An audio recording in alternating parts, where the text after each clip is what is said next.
In today's transmission, I talk about the ancient Taoist philosophy of Wu Wei. I talk about getting into a flow state. I talk about effortlessly responding to things as they unfold in our lives.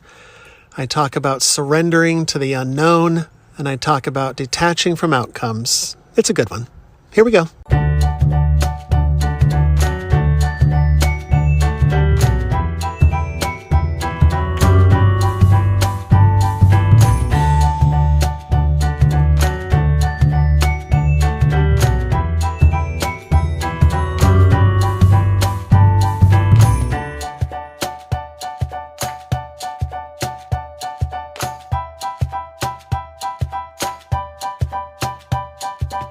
Hello, everybody. Welcome back to The Cult. I'm Matt Owens, and I talk a lot about going with the flow. Just go with the flow.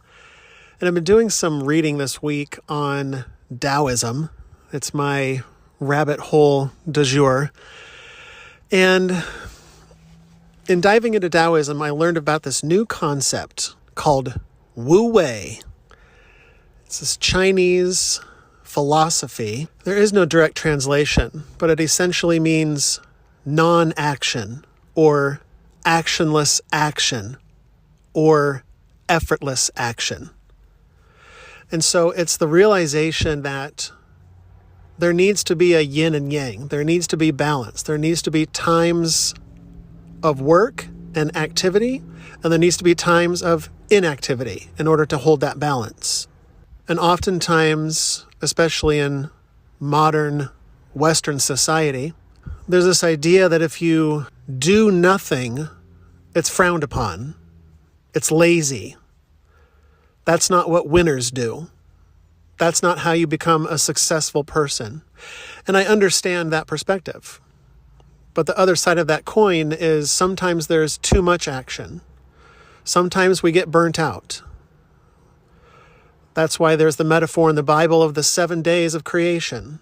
God took a little rest on Sunday, kicked up his heels, his holy heels, took a little breather, watched a little Netflix. Guys, I don't know if you know this, but God is eternal and Netflix is eternal as well. It has never had a beginning and it will never have an end. So that's something that I learned when I was on mushrooms, that Netflix is eternal, guys. So I've been playing with this idea of what is it like to be inactive, to do nothing, to rest. And it was real uncomfortable at first, if I'm being real with you, because I had deep programming from society, from my parents, from whoever, right? It doesn't matter. That said that if you don't get up off your ass, you're a lazy piece of shit. That might be a direct quote from my mom. I'm not sure, but that's how she was raised. And so there's no blame there. That's why I'm laughing about it, is because she raised me the best that she could. Both of my parents did, just as I raised my kids in the best way that I know how. And so there's no blame there, but there's definitely analysis there. I always like to dig deep and say, why do I do these things? Why do I react and respond these ways? Why do I have such difficulty taking a nap in the middle of the afternoon without getting antsy, right? Feeling like, oh, there's something I need to be doing. Gotta, if it's, anything, right? Gotta cross something off the list. Gotta always be go, go, go, go, go. Otherwise, I won't be successful, right? I won't be a winner if I'm not always grinding, grinding, grinding.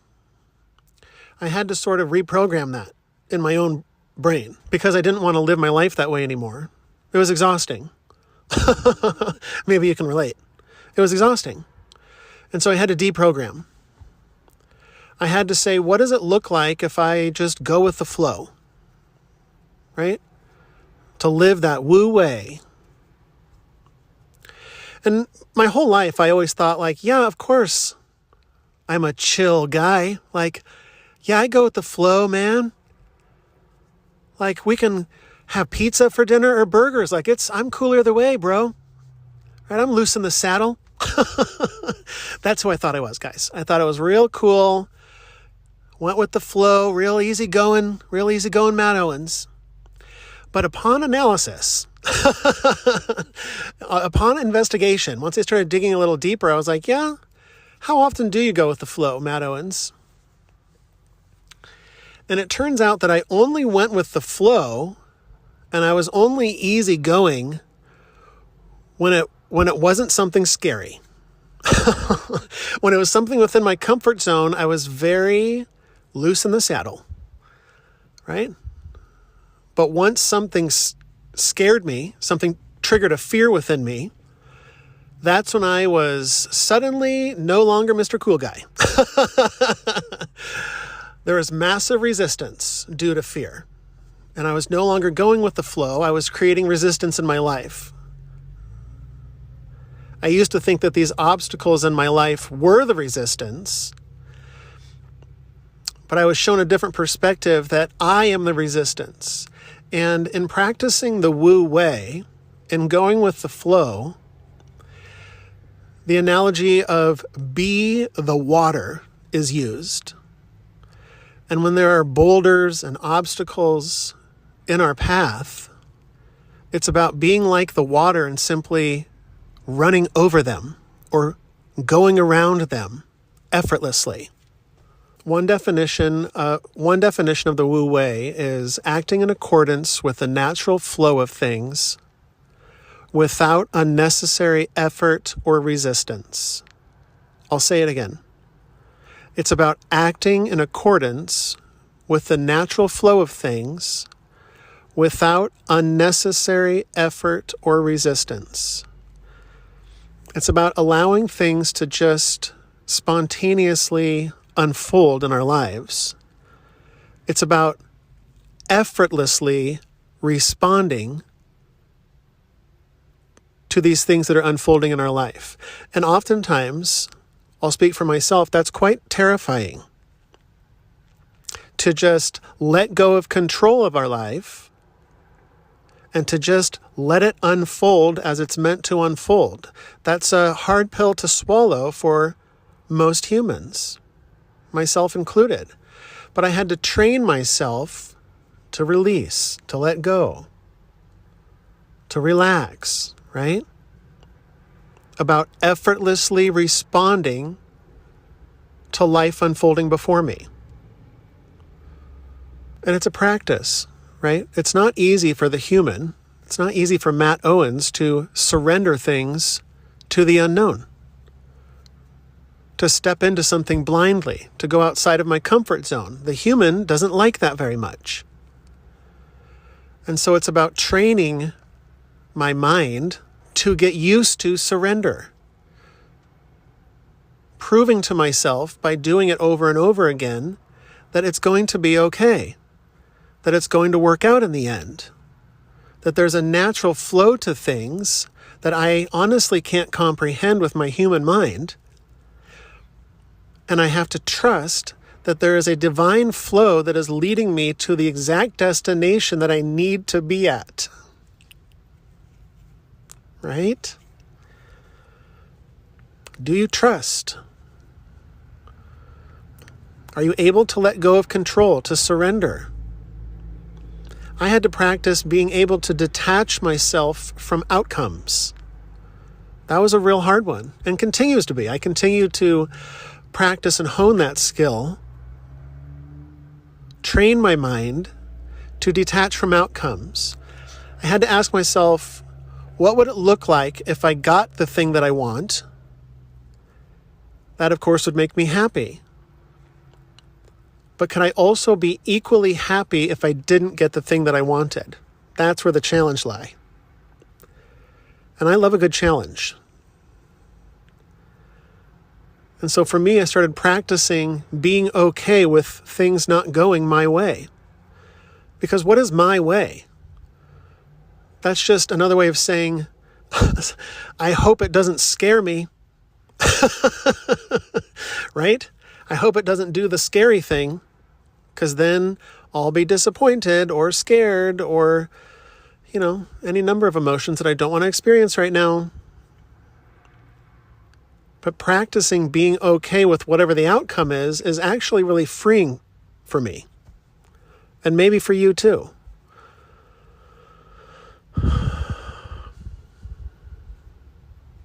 Oftentimes people who don't understand this concept of Wu Wei or going with the flow, they don't get it.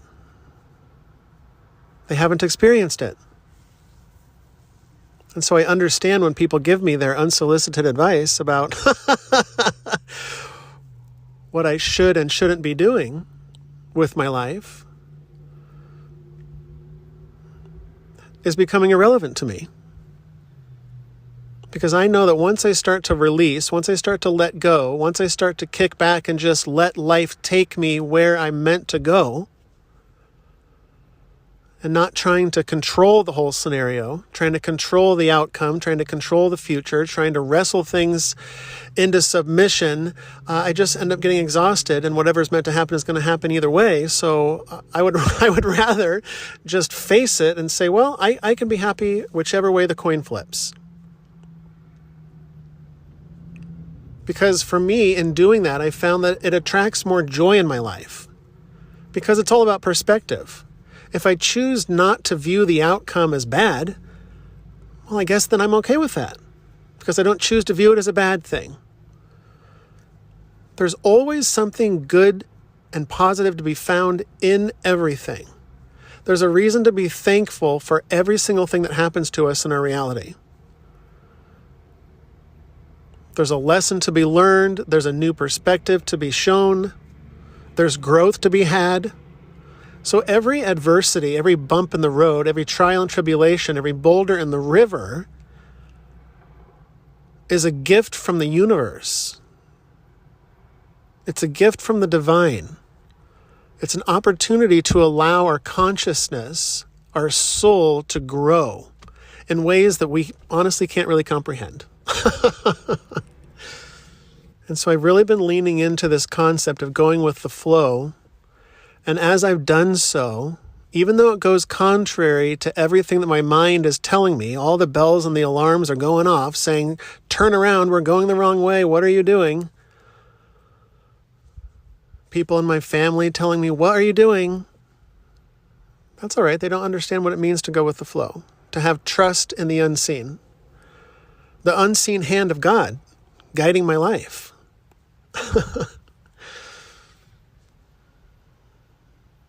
And I've learned that as I surrender to this force, it attracts more peace in my life. It creates more joy. I'm just not stressed out all the time. And so these are the things that I like to share with you. I like to show you how I apply it in my own life. Because it's one thing to just philosophically talk about this until we're blue in the face. That's all fine and well. But I started asking myself, like, as I'm incorporating and learning all of these ancient technologies, these ancient spiritual practices that our ancestors used, that the Egyptians used, that the Greeks used, that the Mesopotamians used, that the Atlanteans used. That's right, you heard me, the Atlanteans. They were tapped into something mystical, something that is unseen with our two human eyes, that is seen with our third eye, that is seen with our knowing. And so as I started learning about these techniques, I started asking myself, how can I start applying them to my life? I've ingested them. I've thought about them on an intellectual level. I've processed it. I've talked about it. Now, how can I start applying that to my life? And that's when my life started getting real wild. As I started actually following my intuition, following where spirit was leading me and guiding me, trusting that everything was going to work out. As I started building this spiritual foundation for myself, I started realizing that I should start taking the advice of the ancient wisdom, listening to people who have had near-death experiences that go to the other side and say, why was I so stressed out my whole life? There was nothing to be worried about. Why did I spend 50 years wringing my hands all worried all the time? I wish I had just enjoyed life more. So I'm starting to apply that to my life in the best way that I know how. And sure enough, my life gets better, exponentially better. It's not to say that there aren't bumps in the road anymore, that I'm at the mountaintop. By no means. There is no mountaintop. It's endless. It's eternal.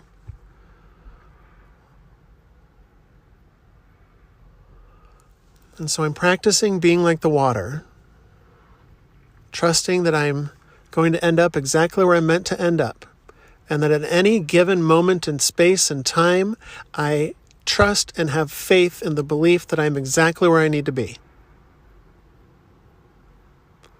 That I haven't taken a wrong turn, that the river of life hasn't accidentally taken me down the wrong way. It doesn't work like that. The wrong way is a perception. You can choose to view it as the wrong way, and then, okay, it's the wrong way for you. Sure, because that's what you believe. But I've started changing that belief in my own life. That no matter which way I turn, which way I go, wherever I'm led, is exactly where my spirit wants me to be. Now, sometimes the human, sometimes my mind, sometimes Matt Owens gets real scared. But I just have to remind him, it's okay, buddy. It's okay, buddy. We're all gravy here. It's all good. Nothing to worry your pretty little head about, okay? I'm really thankful for everybody that's listening to me on Spotify and Apple and YouTube. And if you're not following me over on Instagram, Cult of Misfits over there, I post on stories almost daily. Record videos over there occasionally as well. So just follow me on all the platforms if you're into it. I'm really grateful for you guys. And until next time, love you. End transmission.